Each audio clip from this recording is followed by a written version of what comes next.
Thank you, Eric.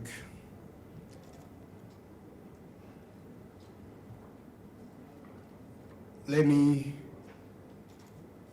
acknowledge the chairman of the Clean Cooking Association, Mr. Kitala, Professor Brown from Director of Research of Modern Energy Cooking, Kostra from SNV, Pedro, the head of Eastern and Central African Fair Trade, Mr. Fay, Senior Director, Marketing Strengthening Clean Cooking Alliance, Mr. Bodo, the Country Director of GIZ, and the distinct guests who are all here. I stand before you to represent my Cabinet Secretary of the Minister of Energy and Petroleum, that is Davis Chilchil, who was invited as the guest of honor. Unfortunately, this found when he was out on official duties in the United Arab Emirates, and he arrives in the country back tomorrow. That notwithstanding, he did request me to represent him. But before I read his speech, I want to ask myself and all of us here, why is the clean cooking so very important to us?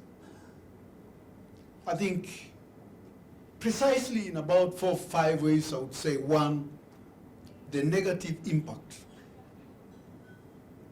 it's having on the climatic change.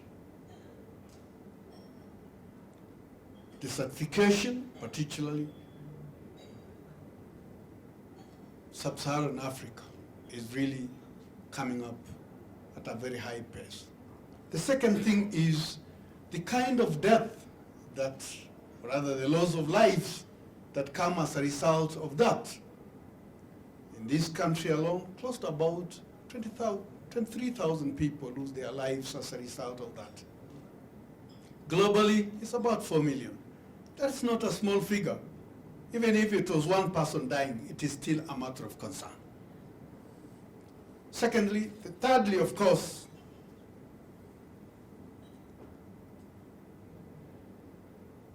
it is the kind of iniquity that comes as a result of that. It is therefore very important that a lot of effort is done to really improve this area of the clean cooking. And why is it really not being achieved at a higher pace? One, definitely, the tariffs are high. Some of these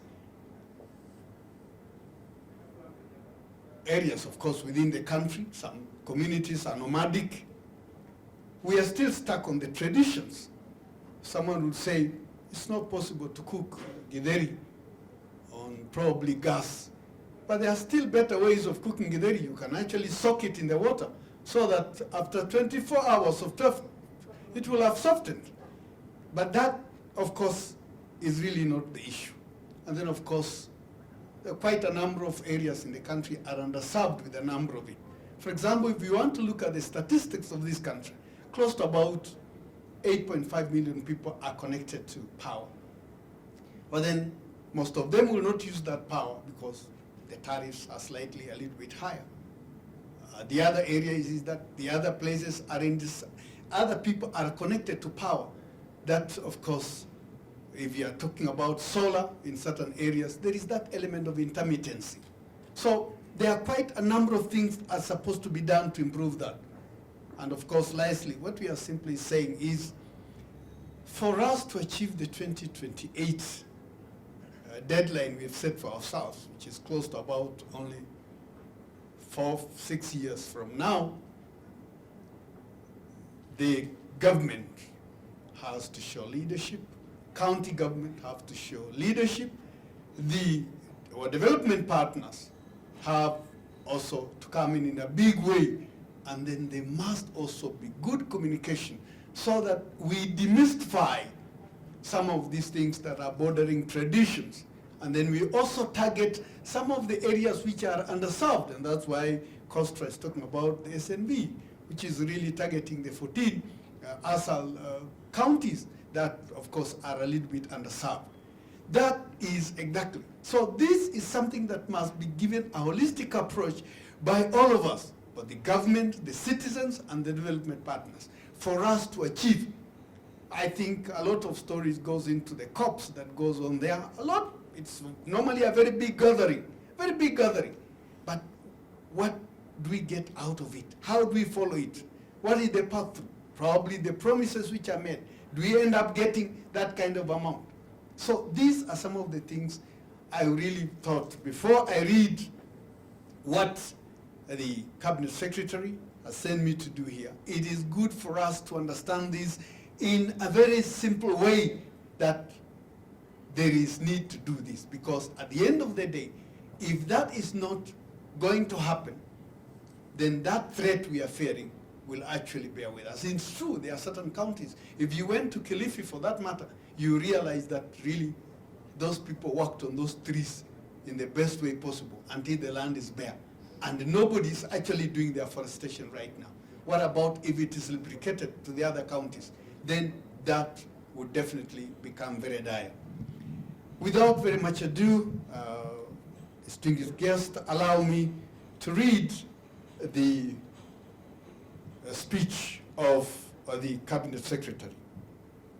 I'm pleased to welcome you all on this important occasion that marks the launch of the third Clean Cook Week since the inception, that is in September 2020.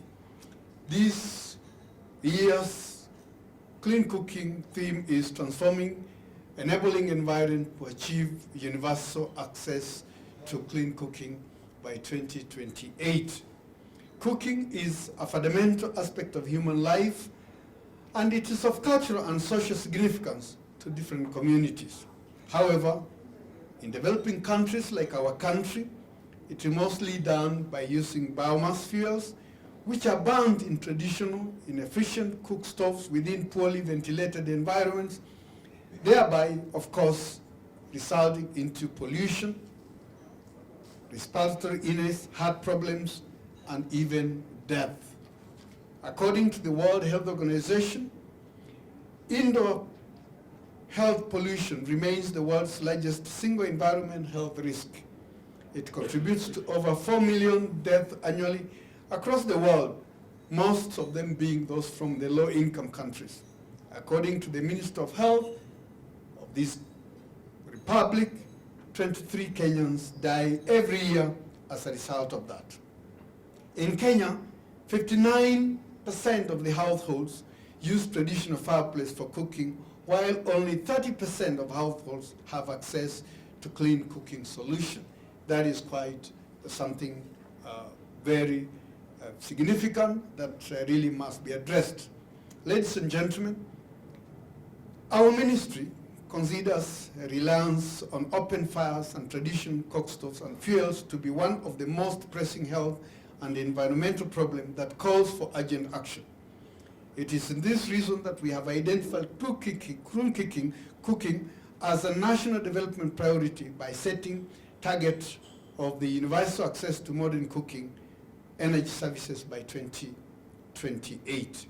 This priority is in line with the national obligations for Sustainable Development Goals, SDG number 7.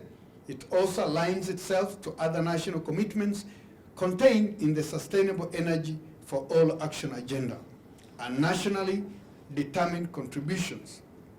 These initiatives aim at accelerating actions on clean cooking in the interest of mitigating the effects of climate change associated with reliance on solid biomass and kerosene for cooking. To this end, the ministry initiated the development of the National Clean Cooking Strategy, the National Electric Cooking Strategy in 2021.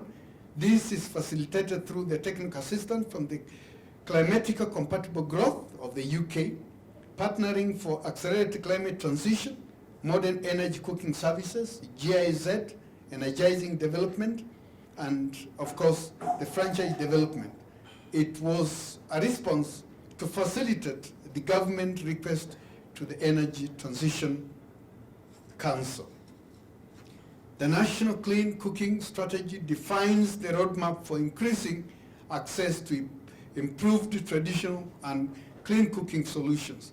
These include climate-friendly efficient biomass stoves, as well as fuel switch from solid biomass and kerosene to cleaner, environmentally friendly options such as biomass, biothermal, LPG, solar PV, and electrical cooking, among others. Implementation of the National Clean Cooking Strategy will be done through a delivery unit for clean cooking, which is being set up with technical assistance from the Clean Cooking Alliance. On the other hand, the electrical cooking strategy bridges the policy gap between electricity access, adoption of clean cooking. It aims to raise the profile of electricity in a viable options for mitigating the effects of climatic change associated with the use of polluting fuels for cooking. Interventions will take advantage of the 75 national access to electricity, 90% of which is renewable, to increase the percentage of households using electricity for cooking beyond 1% currently doing so. Ladies and gentlemen, the two strategies that are complemented by other strategies and policies, such as the bioenergy strategy of 2020 to 2027, which emphasizes the use of innovation platforms to promote sustainable bioenergy development. Secondly, National Energy Efficiency and Conservation Strategy 2020, which supports enhanced research, innovations, and economic incentive to promote the adoption of clean cooking solutions. And thirdly, Gender in Energy, which recognizes the role of clean cooking in women's empowerment and promotes environmental sustainability. Our country has demonstrated a high level of political will to implement coordinated actions that support the transition to clean cooking. It has also ensured that the same is incorporated in the National Integrated Energy Planning and Budget implementation of the Kenya Clean Cooking Energy Compact 2021, commits Kenya to ensure the availability of a valuable enabling environment, strengthen supply, and stimulate demand for clean cooking fuels and technologies, in addition to addressing the cross-cutting issues by 2030. Ladies and gentlemen, the partnership with Clean Cooking Association of Kenya and with support from the partners, we have since 2020 been hosting this event week with the objective of raising visibility of clean cooking initiatives at the national and county level. As we launch the third Clean Cooking Week today, since its inception 3 years ago, the focus will definitely be transforming on the enabling environment to achieve universal clean cooking by 2028, which is 6 years from now.